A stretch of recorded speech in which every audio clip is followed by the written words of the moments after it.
Here's where and when you can buy the PS5.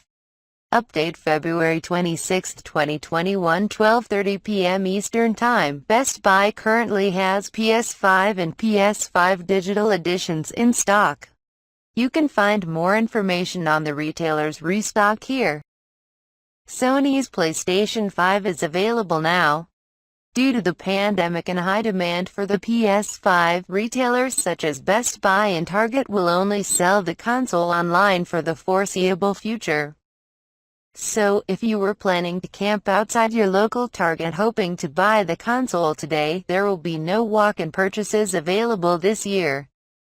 But, you can order one online and request an in-store pickup. Until we hear more information from retailers, I strongly advise you to keep a close eye on other popular retailers, including Amazon, Target, GameStop, Newegg, B&H Photo. And if you have a membership, Sam's Club. If you are torn between which PS5 console to buy, no need to worry. The biggest difference to note is that the PS5 Digital Edition is smaller than the PS5 standard, costs $399, and it does not include a Blu-ray disc drive.